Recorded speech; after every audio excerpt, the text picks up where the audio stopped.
देखिए कन्हैया का पहला विवाह किस तरह से हुआ, पहली शादी कैसे हुई।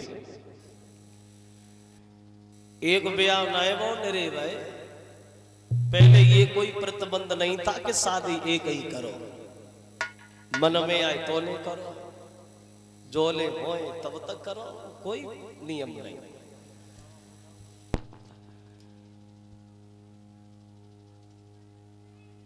पहला विवाह कैसे हुआ बताया है सुखदेव ने। सुनो महाराज, कुंदनपुर में एक राजा हुए हैं जिनका नाम पड़ा भीष्मक, और इन महाराज भीष्मक के घर में इनके 5 लड़का, और 5 लड़कों के बाद महाराज भीष्मक के घर में एक लड़की ने जन्म लिया। तो भीष्मक बड़े मगन हो गए, मन में सोचा परमात्मा चलो लड़का तो थे, एक लड़की की कमी थी वो भी पूरी हो गई।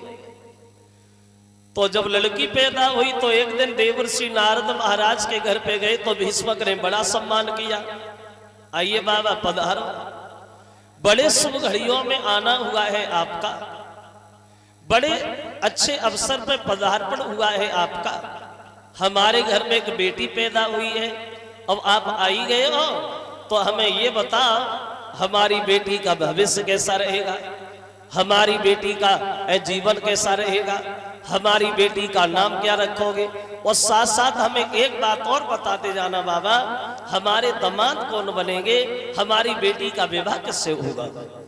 तो नारद बोले, बोला अभी बता रहा। अब लड़की का हाथ नारद अपने हाथ में लेते हैं और भीष्मक के चेहरा की तरफ देखते हैं और मुस्कुराते हुए कहते, महाराज तुम्हारी तो किस्मती बनेगी।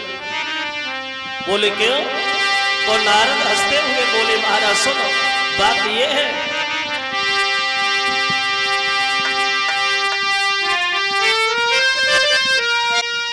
तो सोने वाला की बात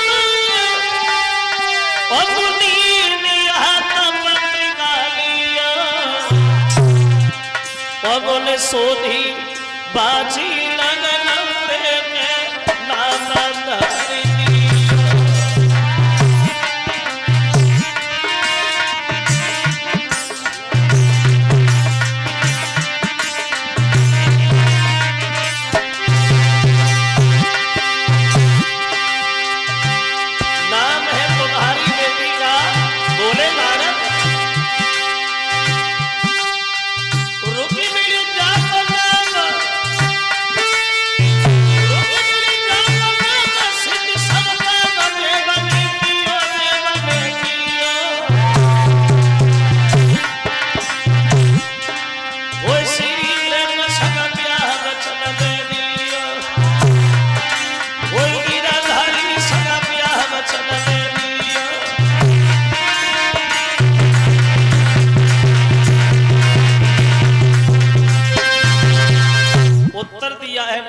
महाराज, तुम्हारी बेटी का तो नाम हमने रखा है रुक्मिणी, बड़ा होशियार होगी तुम्हारी कन्या, अपने से बड़े का सम्मान करेगी तुम्हारी कन्या, और रही बात शादी तुम्हारी बेटी की, तो तुम्हारी बेटी का विवाह द्वारिकाधीश भगवान कन्हैया के साथ होगा। तुम्हारे घर में कन्हैया तुम्हारे दामाद बन के आएंगे।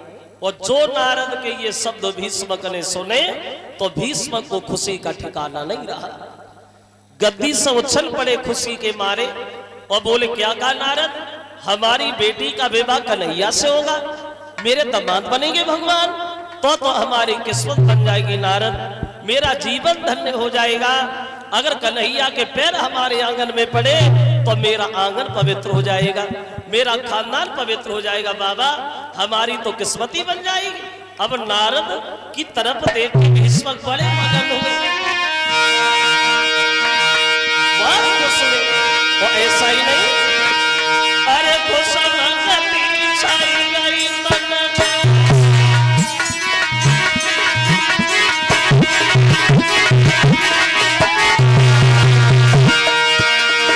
अरे खुश छाई गई मन में, राजा मगन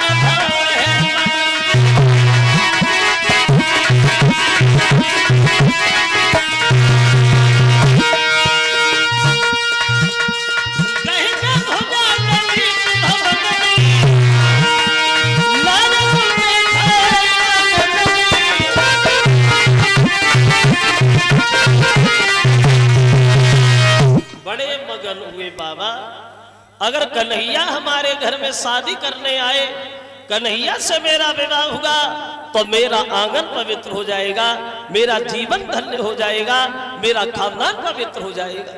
बड़े मगन हुए। अब नारद लड़की का भविष्य बताने के बाद में वहां से चले गए और रुक्मिणी जो है वो धीरे धीरे आंगन में समझदार होने लगी है, बड़ी होने लगी। तो एक दिन रुक्मिणी अपने दरवाजे पे खेल रही हैं, तो इनके द्वार से एक महात्मा जी कुछ गाते हुए गए, धीरे धीरे निकलते हुए जा रहे, गाते जा रहे। बोले कि ब्रज भूमि में हुआ है अवतार कन्हैया का, हे सौभाग्य उन्हें हो दीदार कन्हैया का। ब्रज भूमि में हुआ है अवतार कन्हैया का। ये गाते हुए निकल गए कि भगवान का अवतार हो गया। अब तो रुक्मिणी बड़ा मगन है मन में, और विचार आने लगे, सोचे लगी है दिल में वो रुक्मिणी, अब हम तो शादी करेंगे, और शादी करेंगे तो द्वारिकाधीश के साथ। अगर उनसे मेरा विवाह नहीं हुआ, पूरी जिंदगी भर कुंवारी बनी रहूंगी, लेकिन दूसरे से शादी हरगिज नहीं करूंगी। अब तो रुक्मिणी कन्हैया के नाम पे दीवानी बनी गई, और बैठी तो सोचने लगी बिटिया मन में, और जीवन दिन मेरे तो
विवाह होगा तो कन्हैया के साथ। अगर कन्हैया से मेरा विवाह नहीं होगा, पूरी जिंदगी भर कुंवारी बनी रहूंगी, लेकिन दूसरे से शादी हरगिज नहीं करूंगी। ये मन में विचार कर बैठी रुक्मिणी।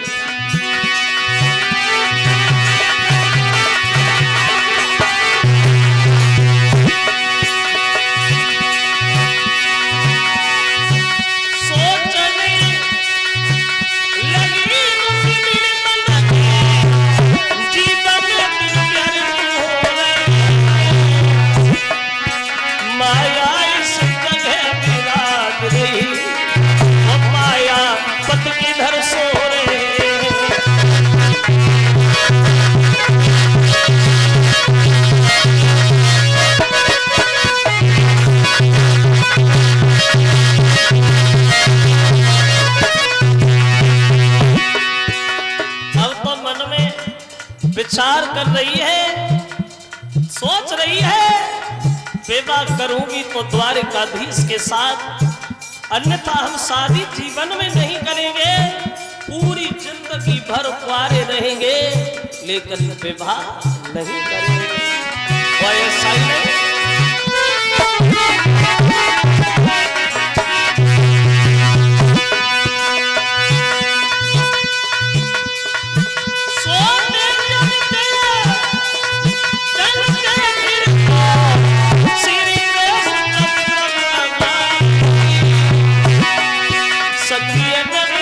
चर्चा छिड़ जावे तो मोहन के गीत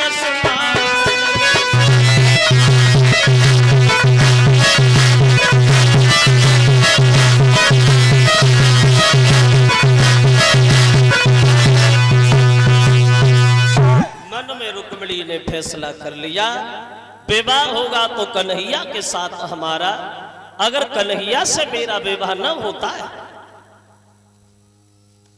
तो पूरे जीवन हम कुंवारे बन के बिताएंगे, लेकिन दूसरे से शादी हरगे जीवन में नहीं करेंगे।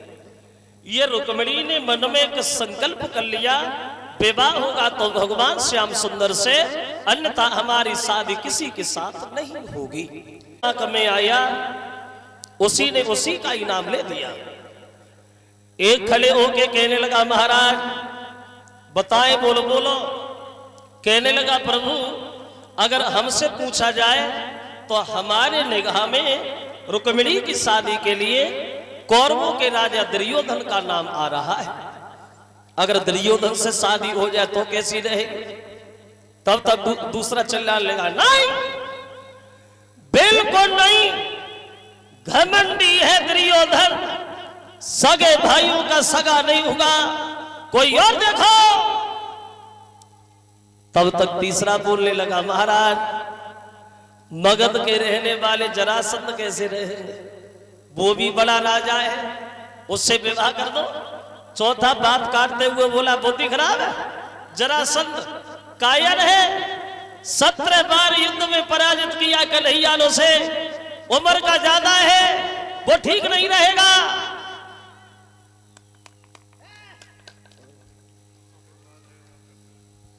अब तो भीष्म के दरबार में मुसीबत खड़ी हो गई। एक अगर किसी के गुण बताता है तो दूसरा उसके अवगुण गिनाने लगता है। एक भलाई करता है तो दूसरा बुराई करता है। एक किसी के गुण दूसरा अवगुण गिनाता है। अब तो सुबह से दोपहर हो गया, लेकिन ये फैसला नहीं हो रहा कि रुक्मिणी का विवाह होगा। अब तो भीष्म के दरबार में ये मुसीबत खड़ी हो गई। जिसके जो दिमाग में जैसा आया उसने उसी का नाम लिया। अब तो वो दशा बनी है महाराज के दरबार की। देखो तो दरबार के बारी बारी से और राजन के नाम सोना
सुबह से दोपहर हो गया, दोपहर से शाम हो गई, लेकर ये फैसला नहीं कोई कर पा रहा कि रुक्मिणी का विवाह कहाँ हो।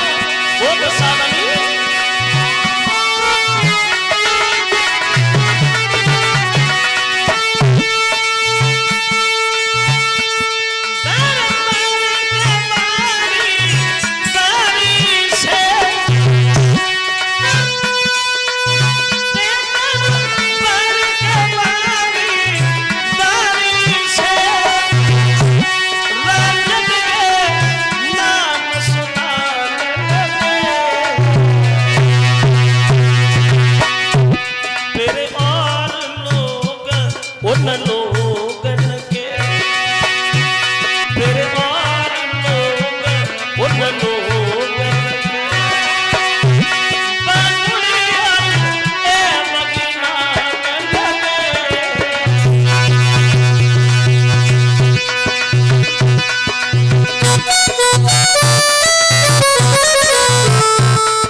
सुबह से दोपहर, दोपहर से शाम, लेकिन काम कोई नहीं दरबार का कर पाया।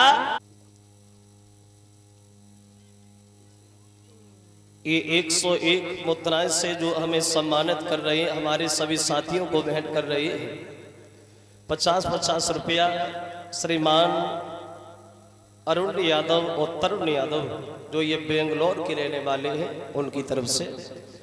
कामना करते हैं भगवान हमेशा दीर्घ आयु देता रहे, समाज में सम्मान की प्राप्ति होती रहे।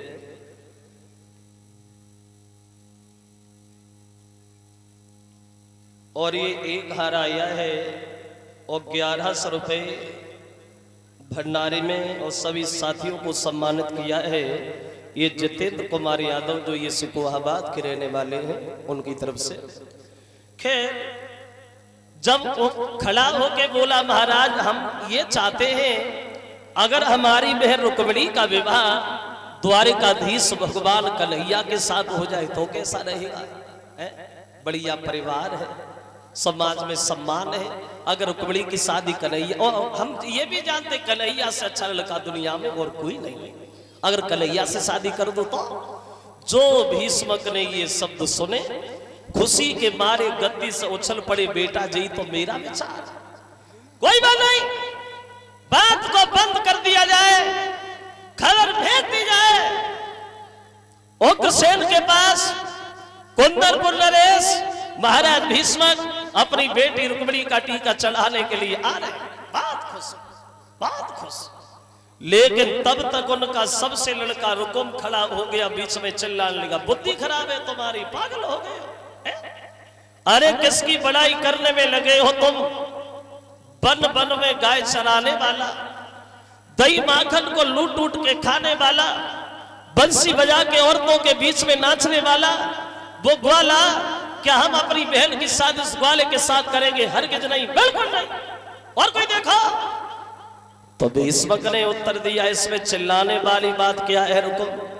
अरे भाई तू भी उसका है, बड़ा है, अभी शादी हुई नहीं है, बात हो रही है, अगर तुम्हारी निगाह में कोई लड़का तो तुम बता। तो कहने लगा, पिताजी अगर हमसे पूछा जाए तो हमारी निगाह में एक लड़का तो है। क्या नाम उसका? क्या रहता है, क्या करता है? बोले बहुत बड़ा व्यवहार है, बढ़िया परिवार है, लंबा रोजगार है, दौलत से भरा हुआ भंडार है, और कोई गैर नहीं है, अपना ही रिश्तेदार है। मतलब नाम क्या है? बोले जानते तो तुम्हारे दिमाग में नहीं आ रहा, सुनो। बोला तो सोने बाबुल के बेल रे और रुकुम आन समझावे,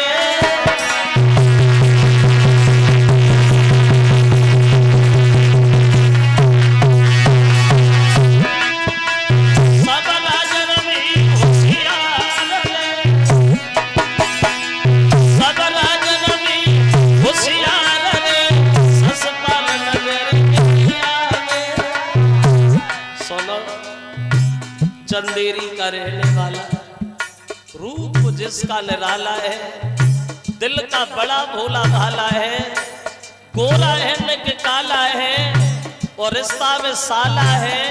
तो क्या हुआ? हम अपनी बहन रुक्मिणी का विवाह अपने साले से करेंगे। कौन? कैसी रहेगी?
का रहने वाला, रूप निराला है, भोला भाला है और रिश्ता में साला है, तो क्या हुआ? हम अपनी बहन रुक्मिणी का विवाह अपने साले ससुराल से करेंगे। कहो कैसी रही? खुश हो गई होगी सुनते ही सुनते। तो दांती को पीस करके चिल्लाने लगी, कमीन पागल है, क्या कह रहा है? क्या तू अपनी बहन की शादी अपने साले से कर सकता है? रुकुम ने उत्तर दिया, क्यों नहीं कर सकता है? अरे जब वो अपनी बहन की शादी मुझसे कर सकता है तो मैं क्यों नहीं कर सकता? होगी, उसी से होगी। और एक बात सुन लो, अगर तुमने भूल से भी कन्हैया को घर में बुलाया, भूल से भी ये भूल की, तो बहन की शादी नहीं बल्कि लाखों जीवन की बर्बादी निश्चित होगी। मैं नहीं चाहता हूं कि बच्चे अनाथ हो जाए, मैं नहीं चाहता हूं कि हजारों औरतों के श्रृंगार उजड़ जाए, मैं नहीं चाहता हूं कि हजारों माताओं की गोदियां सूनी हो जाए। अगर कन्हैया को घर में बुलाने की जरा भी कोशिश की तो नतीजा गलत हो जाएगा। और धकिया के द्वार करो और बोलो, मेरा सामने और ये चाली नहीं चल पाएगी, घर ये शादी पक्की होगी तो तलवारें चल जाएगी।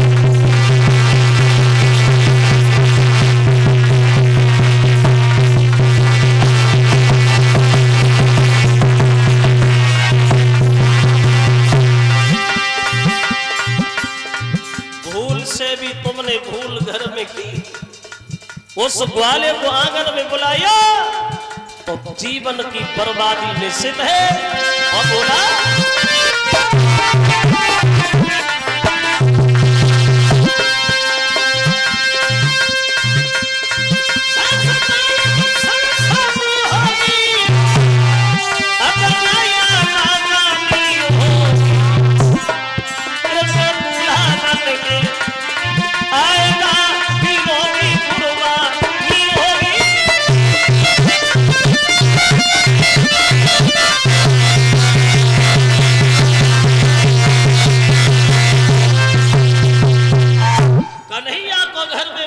तो नतीजा गलत हो जाएगा, बच्चे अनाथ हो जाएंगे, गोदियां सूनी हो जाएंगी, हजार औरतें विधवा हो जाएंगी।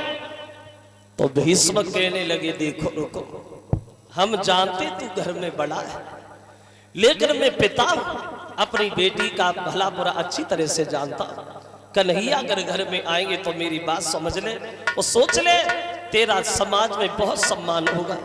कन्हैया अगर घर में शादी करने आए तो तेरा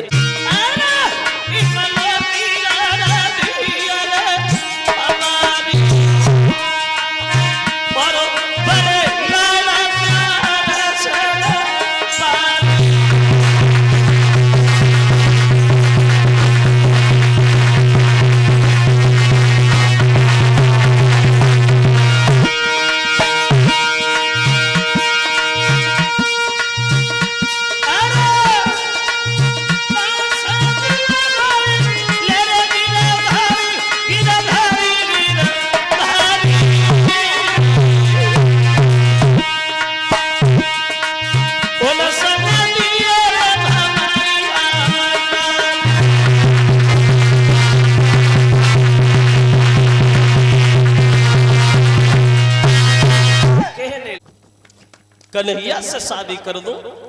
रुकुम चिल्लाने लगा, फिर उसी का नाम जिसका नाम सब जलने घिरना है। कन्हैया आया तो बहन की डोली तो बाद में जाएगी, पहले तुम्हारी लाश निकल जाएगी, समझ गए?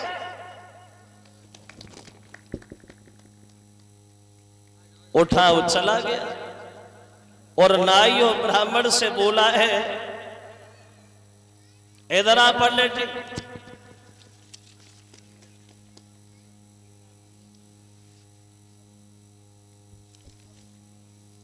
तुम्हें तो पता है कि हमारे साले साहब कितने बड़े पैसे वाले।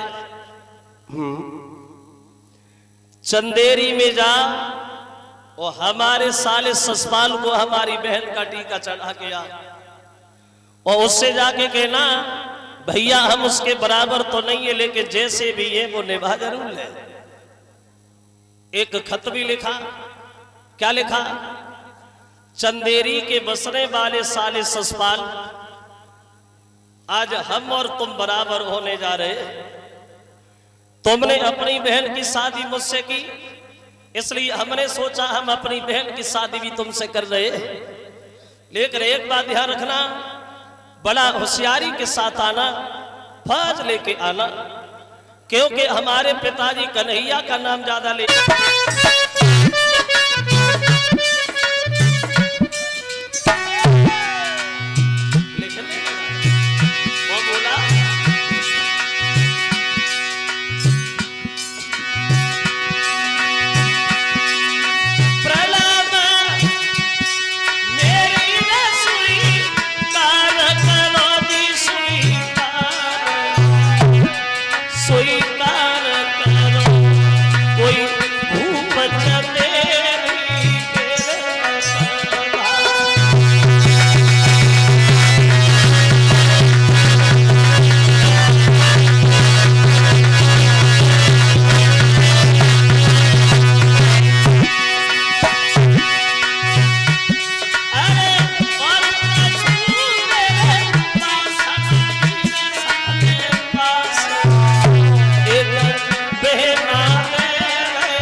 क्योंकि अगर कन्हैया घर में आया तो विवाद होगा, लड़ाई होगी, इसलिए पूरी तैयारी से आना।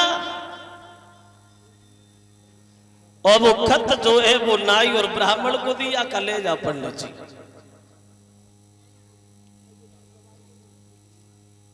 अब चले हैं नाई और ब्राह्मण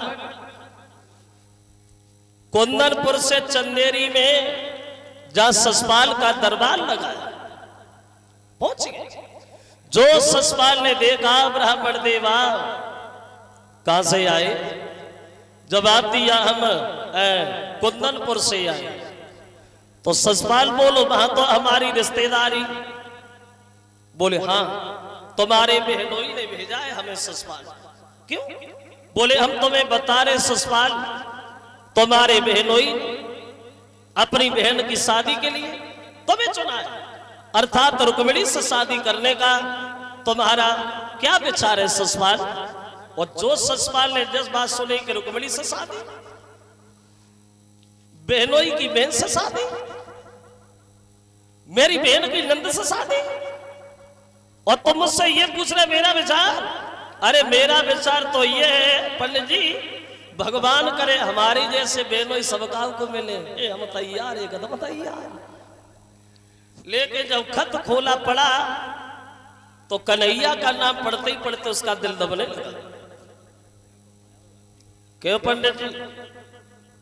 इसमें ये क्या लिख दिया? कन्हैया आएगा तो फिर शादी कैसे होगी? करता है देखो,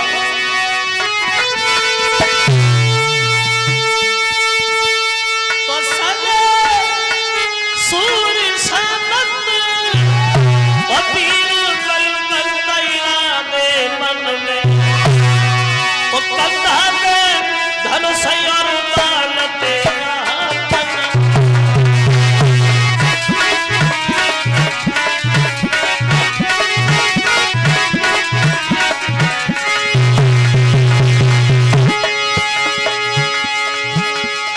आगे भी समय दिया है दोस्तों।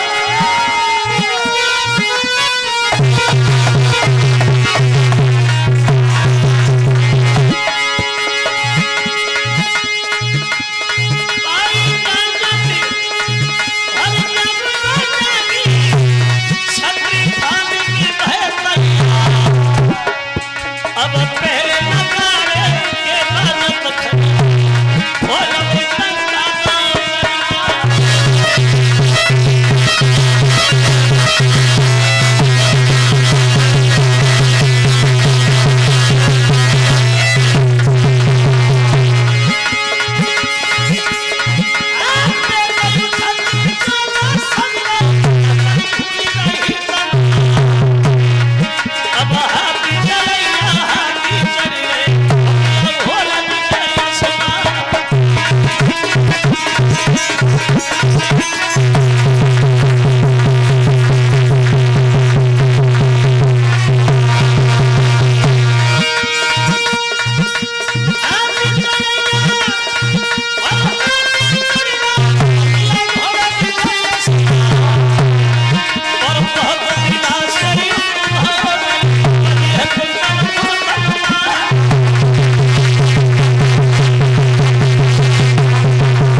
सजाने लगा है और ससुराल पहुंच गया है अपने भाभी के पास और कहने लगा भाभी कुछ औरतों को बुला ला गीत गा बोले दूल्हा बना भाभी बोली दूल्हा बुद्धि खराब है ना तो कौन से लगन आई ना टीका के लिए मुझे सुनाए अर्थात मैं रुक्मिणी से शादी करने जा रहा हूं अपनी बहन की नंद शादी करने भाभी बोली नंद क्या कह रहे हो अरे वो तो तुम्हारी पूजने की देवी है देवी ससुराल बोल अगर ऐसी देवी देखी जाए कल से शादी बंद हो जाए मैं देवी देखनी है शादी करनी तुम दूल्हा बना वो अच्छा लड़कियां बुलाए ले आई पड़ोस से दूल्हा बनाने लगी लेकिन जब दूल्हा बनाया तो ससुराल को असगुन बहुत हो गई असगुन कैसे हुआ ऐसा जाके शीशा मोहर जाना धरो रे सोई हुई गई छी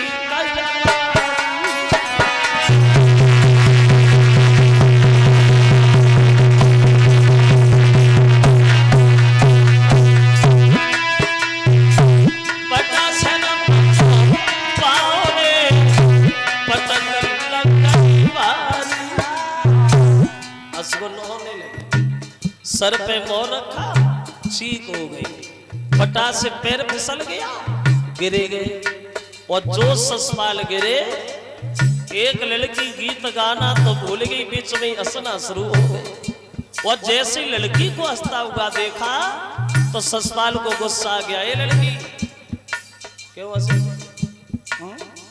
क्यों हंसी गिरे गए तो क्या होगा बादल लोग ऐसे गिरते उठते रहते तो गीत गा जल्दी जल्दी गा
तो असगुन बहुत हुई असगुन उन असगुनों को देख करके भाभी समझाने की कोशिश करती है मान जाओ ससुराल हमने ये सुना है कि द्वारकाधीश आ रहे शादी करने और हम ये भी जानते तुम उनसे लड़के युद्ध में जीत भी नहीं पाओगे बड़ा हंसी बदनामी होगी इसलिए रुक्मिणी को भूल जा और कहीं दूसरी लड़की से शादी कर लेना।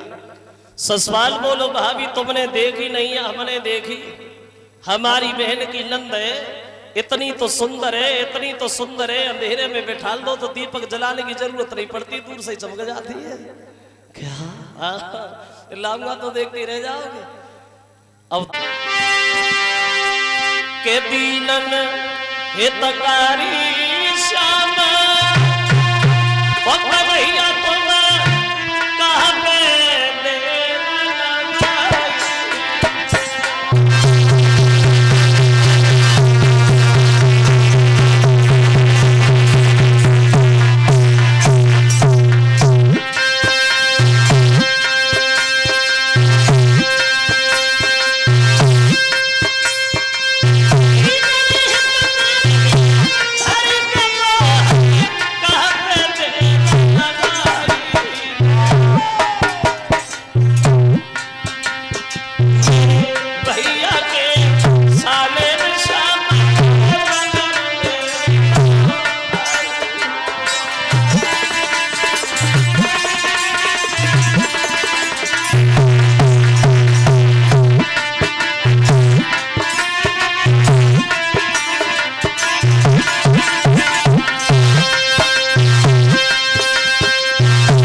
कहाँ पे आंगन में गिर गई ये कन्हैया, जान दे दूंगी लेकिन ससुराल के साथ हरगिज नहीं जाऊंगी।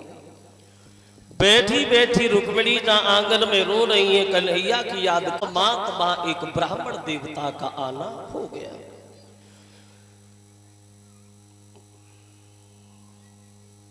ये एक हार आया है, दिव्यांशु यादव नगला डंबर के रहने वाले हैं, और एक हार और मुकुट से सम्मानित कर रहे हैं हमारे सुंदर यादव, ये राजकीय ठेकेदार उधमपुरा, और अरविंद यादव उर्फ नारद यादव, उनकी तरफ से एक हार, और एक हार आया है हमारे गोविंद सिंह यादव जी की तरफ से, और एक हार आया है डॉक्टर सुमित यादव पशुपालन विभाग, और एक हार ऋतिक यादव, और एक हार पिंटू यादव, और एक हार उत्कर्ष यादव, एक हार राजीव यादव, एक हार पुष्पेंद्र यादव। ये सब लोग उधमपुरा हवाई पट्टी के रहने वाले हैं। ये सारी फौज उधमपुरा की है। तो इन लोगों की तरफ से एक एक हार आया है। कामना करते हैं हमेशा धर्म के आगे हाथ ऐसे ही अग्रसर बने रहे, दीर्घायु प्राप्त होती रहे। रुक्मिणी जा बैठी बैठी रो रही है। ब्राह्मण आए, बोले क्यों रो रही है रुक्मिणी, भिक्षा डालो। तो रुक्मिणी रोती हुई बोली, ब्राह्मण देव यहाँ आपको भीख भी नहीं मिलेगी। क्यों? हमने तो ये सुना है कि तेरी शादी है, और ऐसे खुश, वो भी ससुराल से, किस्मत वाली है तू, बहुत बड़ा राजा है। कहने लगी पंडित जी ये शादी नहीं, मेरे जीवन की बर्बादी है। क्या? हाँ, ये शादी मेरे मर्जी के खिलाफ हो रही है। मेरा भैया मेरी शादी जबरदस्ती करा रहा है, हम इस ससुराल से शादी करना ही नहीं चाहते। बोले तो तू फिर करना किससे चाहती है? जवाब दिया, मैं कन्हैया से विवाह करूंगी, कन्हैया से शादी करना चाहती हूँ। तो पंडित जी बोले तूने कन्हैया को देखा है? बोले देखा है। कहाँ देखा है? वो यहाँ कभी नहीं आए, तूने देखा से लिया? तो रुक्मिणी बोली, ब्राह्मण देव मैंने सपने में शाम को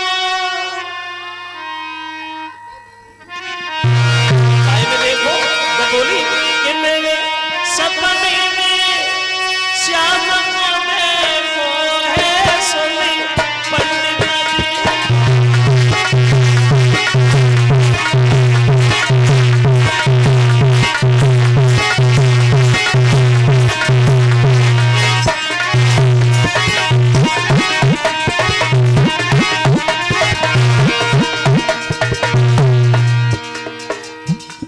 सपने चलो बढ़िया है, देखो है तो बात वही है। बोले बात तो वही, कहा वही? तो बोले सुनो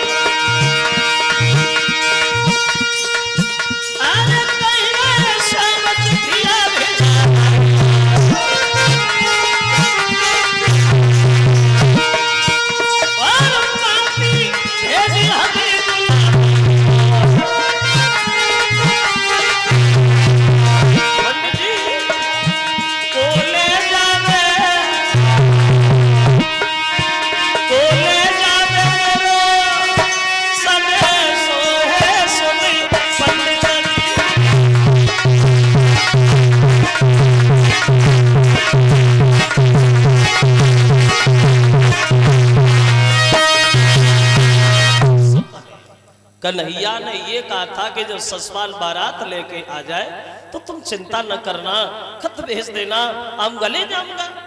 तो कहने लगी पंडित जी से जब ये बात, तो पंडित जी बोले तो इसमें रोने वाली बात क्या है, अरे खत तो पहुंच ही गया होगा, चली जाना, रोका ही हो रही हो। कहने लगी ब्राह्मण देव किसके हाथ से खत भेजूं, जिसका सारा लेती वही सारा छूट जाता है। एक काम करो, आप ही हमारे खत को लेके द्वारका चले जाओ। पंडित जी ने सुना तो पंडित जी पीछे हट गए। हाँ, जो बोले सोई कुंदी खोले, पागल है। अरे मेरे ऊपर बुलाता और द्वारिका यहाँ तो है नहीं, बहुत दूरी है, मुझसे पैदल का चला जाएगा बेटी, कोई और ढूंढ लेना, मैं नहीं जा पाऊंगा। कहने लगी है ब्राह्मण देव अगर आप नहीं गए तो यहाँ तो मैं रुक्मिणी की लाश भी नहीं मिलेगी, आपके आंखों के सामने ही मर जाऊंगी, लेकिन इससे शादी नहीं करूंगी। तो पंडित जी बोले अब देखो मरो नहीं, अब मरी रही हो तो अब तुम लिखो, पहुंच गए तो पहुंच गए और ना पहुंच गए तो पहुंच गए, रास्ता में ही मरेंगे फिर भी पहुंच जाएंगे, इतनी खबर हो जाएगी, लिख गए। और रुक्मिणी जो है वो कन्हैया को खत लिखने लगी है, श्याम सुंदर मैंने बचपन से तुम्हें अपना पति माना है घनश्याम, मैंने बचपन से तुम्हारी पूजा की है मुरलीधर, लेकिन मेरा भैया हम दोनों के बीच दीवार बन गया है। अगर तुम ना आए तो यहाँ रुक्मिणी की लाश भी तुम्हें देखने को नहीं मिलेगी। और खत में लिख दिया है रुक्मिणी ने, श्याम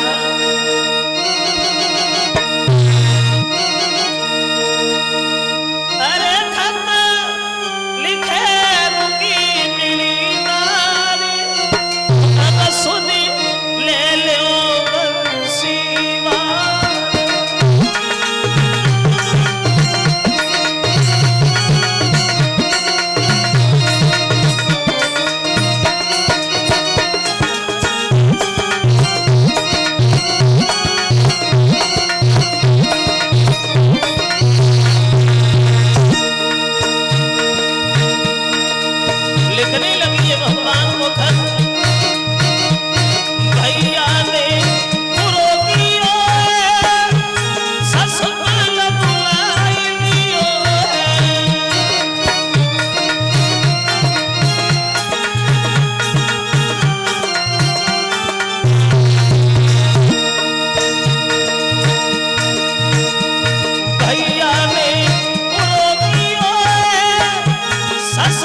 कन्हैया मर जाऊंगी लेकिन ससपाल से शादी हरगिज नहीं करूंगी।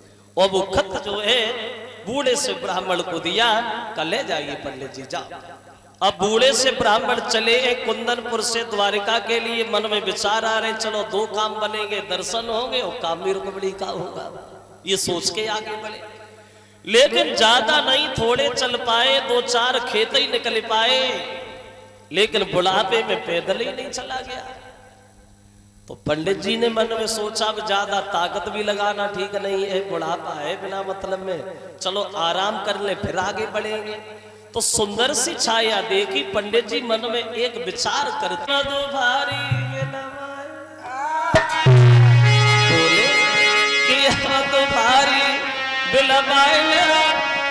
जाई बगिया में वो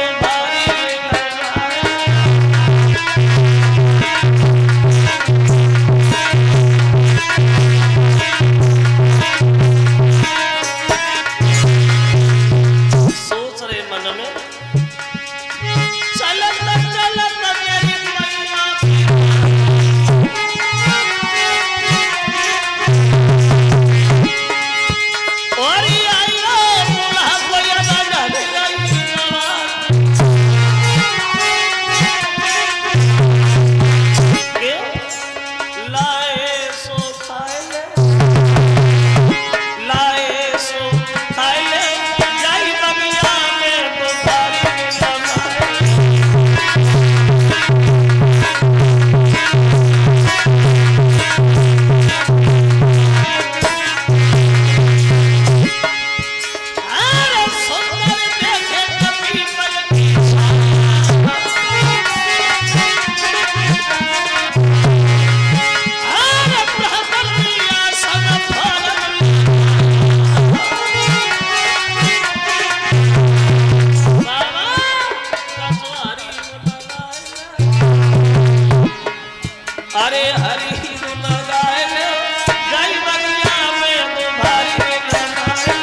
आसन लगाया, लेट गए। थोड़ी देर बाद पंडित जी जो थे वो सो गए। पहुंच गई चिट्ठी। अब बुढ़ापे में पंडित जी से पैदल नहीं चला गया। और देखो बुढ़ापे में पैदल ही नहीं, बल्कि बुढ़ापे में तो कुछ होता ही नहीं है। शरीर काम करना छोड़ देता है, इंद्रियां शिथिल पड़ जाती हैं, और बुढ़ापे में सब नफरत भी करने लगते, सब धोखा भी दे देते। हितकारी, व्यवहारी, परिवारी, रिश्तेदारी, घरवारी, सारी सब छोड़ देते बुढ़ापे में। कोई नहीं मानता। देख के जवानी को इतना इठलावे मती, देख के जवानी को इतना इठलावे मती के आए वो बुढ़ापो तो कसाले पड़ जाएंगे। और लेटत पे खटिया की पार्टी पे रहे वो हाथ तो चलत में लठिया के लाले पड़ जाएंगे। वो दिन तेरी जिंदगी में आएंगे। बुढ़ापे में बड़ा कष्ट मिलता है। जो हमारे बुजुर्ग लोग यहाँ बैठे, बड़े बूढ़े लोग बैठे, इन्हें अपनी जवानी बहुत याद आती होगी। क्यों? क्योंकि जवानी के जमाने की बात अलग होती है। जवानी के जमाने की बात अलग होती है। उस समय चाहने वालों की चाहत ही कुछ अलग होती है। वही बुढ़ापा भी ऐसा है जो हर आदमी से बहुत प्यार करता है।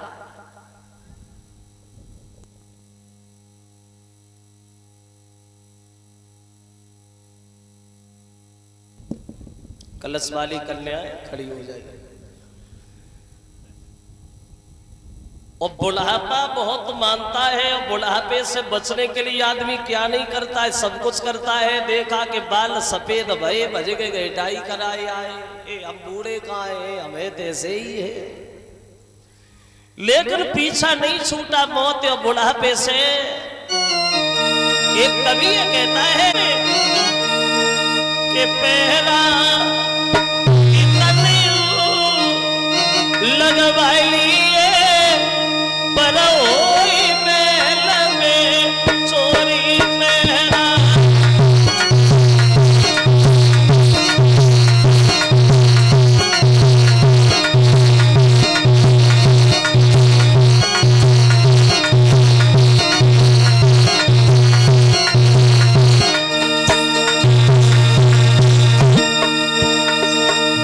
जरा गौर करें,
से पैदल नहीं चला गया।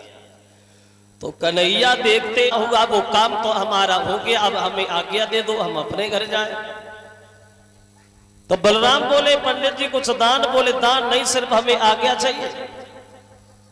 अब सब यादव लोग खड़े होकर के पंडित जी को विदाई में लग गए।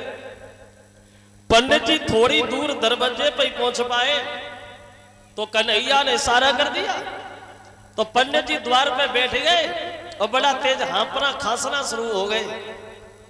तो बलराम बोले कि भैया दौड़ा आता है, मिर्गी की शिकायत है, हत्या लगवाओगे? कन्हैया बोले भैया बुढ़ापा है, अगर तुम कहो तो पंडित जी को मतलब थोड़ी दूर मतलब छोड़ दे। बोले हाँ हाँ, लेकिन रुकना कहीं नहीं, जल्दी आना। अब रथ पे बिठाला पंडित जी को, चल दिए भगवान। अब गांव से बाहर कुंदनपुर में एक मंदिर है, उस वृक्ष की छाया में जाके खड़े हो गए। बोले ये फौजे किन की है पंडित जी? ससुराल की। और जे फौजे किन की है? जवाब दिया दंतवक्र की। इसका मतलब है ससुराल तैयारी से आया और तुम हमें अकेले ले आए, मैं लड़ नहीं पाऊंगा, इससे कहो जाके इसी के साथ चली जा, मैं तो गया। कहने लगे श्याम लड़की मर जाएगी लेकिन ससुराल के साथ नहीं जाएगी। लड़की मर जाएगी ससुराल के साथ नहीं जाएगी तो क्या मैं मर जाऊं? पंडित जी एक काम करो, अकेले में मिला दो तो लिए जाऊंगा, लड़ नहीं पाऊंगा। अकेले की बात है। हाँ तुम ये मंदिर देख रहे हो, हाँ हाँ इसी पे खड़ी हो जाओ। और पूजा करने के बहाने से हम भेज रहे और रथ में बैठालना, चले जाना। कहा कैसी रही? भगवान बोले बहुत बढ़िया। अब भगवान मंदिर पे, रुक्मिणी घर पे। और जो पंडित जी को देखा भाग कर के सामने खड़ी हो गई। पंडित जी क्या श्याम सुंदर आ गए हैं, कितने हाथी आए हैं, कितनी फौजें आई हैं, कितने घोड़ा आए। पंडित जी बोले चुप रहा, हाथी घोड़ा फौजे अकेलो आओ है, सो सपा मरो सो धरू है। अबे तक हमने देखो नहीं, तो पहली बार देखो, तो सपा डामर सो ड्राम धरू है। क्या देख लिया कन्हैया ने? ससुराल सुंदर तो है ही ना। बोले पंडित जी आप समझ नहीं पाए। क्या नहीं समझ पाए? तो बोली सुनिए ब्राह्मण बोले, बात इस बात की है तो दिल के बाजार में हर पलकी नहीं देखी जाती। क्यों? प्रेम हो जाए तो सूरत नहीं देखी जाती। प्रेम हो जाए तो सूरत नहीं देखी जाती।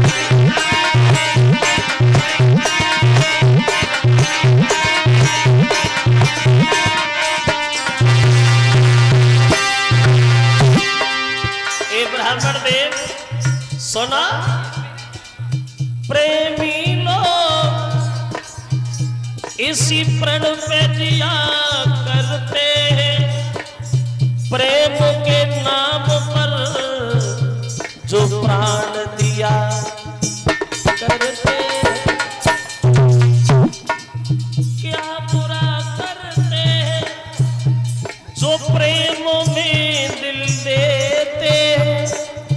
अपने प्रेमी को भला क्या न दिया। क्यों? हृदय को चीर के कानों से सिया करते।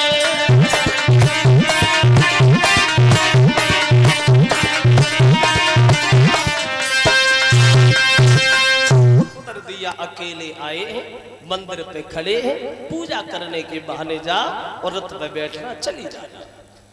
पंडित जी चले गए, पूजा की थाली सजाई, रुक्मिणी कन्हैया से मिलने चली मंदिर में। अकस्मात रुकुम आ गया, ए लड़की कहाँ जा रही हो? कहने लगी भैया मैं मंदिर पूजा करने जा रही हूँ। अकेली काहे को जा रही हो? पता नहीं साले साहब टेके देख लेगा, नाराज हो जाएगा।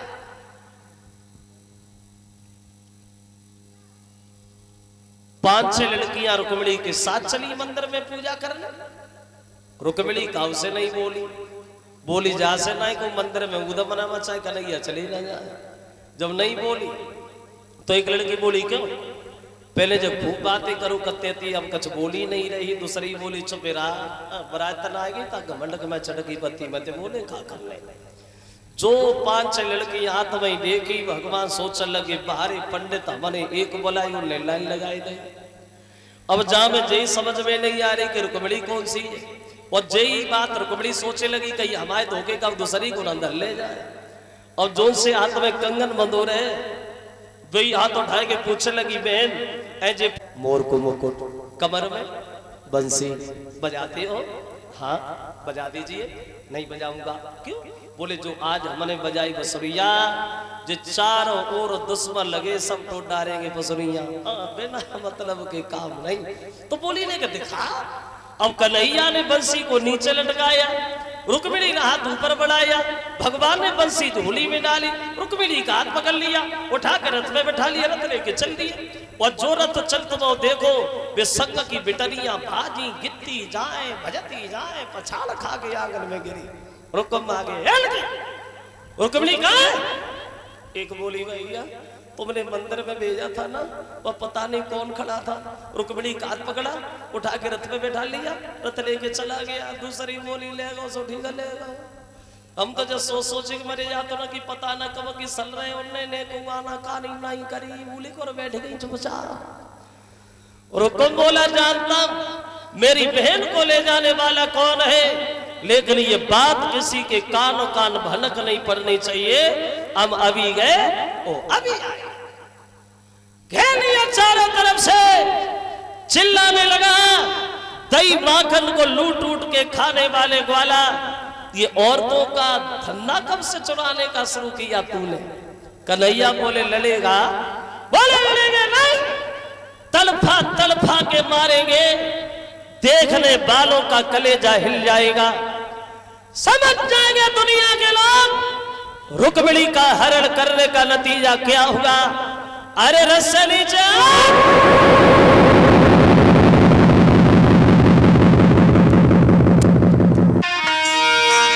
और बोला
मतलब है भक्तों, सारी 5 नर हमारी बेटी को ले गए तो बड़े मगन हो गए।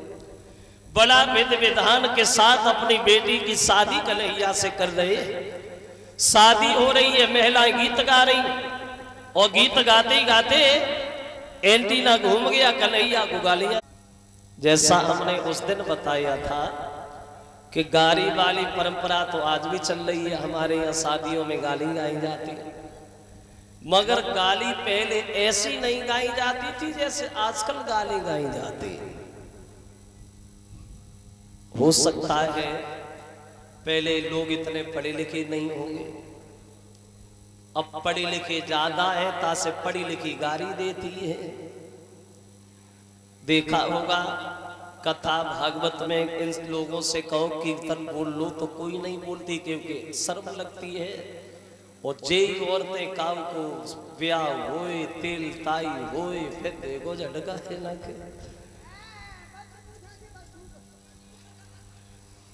इन लोगों को पता है ना कब एंटीना घूम जाए, कौन सो चैनल पकड़ने कहां से बोलना शुरू हो जाए। गाली देने लगी भगवान को, और गाली देती वही बोली है वो लड़कियां, कन्हैया अरे मोर मुकुट सिरा बाधिला तुम और कोई बात न के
बड़ा हंसी